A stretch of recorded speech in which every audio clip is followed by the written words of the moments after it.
গাড়ির কেবিনের ভিতর থেকেই আপনি যেভাবে বুঝবেন যে গাড়ির হাইড্রোলিক পড়ে যাচ্ছে। এই গাড়িটার অবস্থা দেখছেন? অপারেটরের ভুলে প্রায় 40 লিটার হাইড্রোলিক নিচে পড়ে গেছে, কিন্তু অপারেটর টেরই পায় নাই। আমি মূলত ছুটিতে গেছিলাম, আমাদের কোম্পানির আরেকটা অপারেটর দিয়ে গাড়ি চালাচ্ছিল, পরে এসে দেখি এই অবস্থা হয়েছে।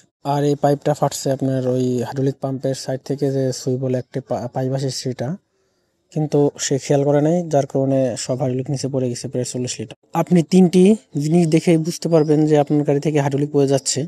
আর লাস্টেরটা যদি আপনি মনে রাখতে পারেন তাহলে আপনার আর কোনো 2টা মনে রাখা লাগবে না, আপনার লাস্টেরটা মনে রাখলেই হবে। আসুন শুরু করা যাক। প্রথমটা হচ্ছে হাইড্রোলিক পাইপ ফাটলে অবশ্যই হাইড্রোলিক নিচ দিয়ে পড়বে, সেটা দেখলে আপনি সিম্পলি বুঝতে পারবেন যে নিচ দিয়ে যদি হাইড্রোলিক পড়ে তাহলে আপনি বুঝতে পারবেন হাইড্রোলিক পাইপ ফেটে গেছে। আর 2 নম্বরটা হচ্ছে আপনার হাইড্রোলিক পাইপ যদি কোথাও দিয়ে হাইড্রোলিক পড়ে তাহলে আপনার অবশ্যই গরম হাইড্রোলিকের গন্ধ আপনার নাকে আসবে। আপনার গরম হাইড্রোলিকের গন্ধ যখন নাকে পাবেন তখন আপনি নিশ্চিত হয়ে যাবেন যে কোথাও দিয়ে হাইড্রোলিক নিচ পড়তেছে অথবা হাইড্রোলিক পাইপ ফেটে গেছে। আর এরকম ইনফরমেটিভ ভিডিও পেতে অবশ্যই আমার চ্যানেলটি সাবস্ক্রাইব করে পাশে থাকা বেল আইকন টিপে দিবেন।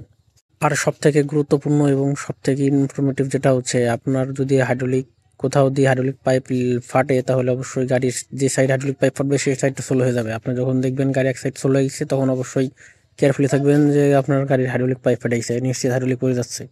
ধন্যবাদ সবাইকে ভিডিওটি দেখার জন্য।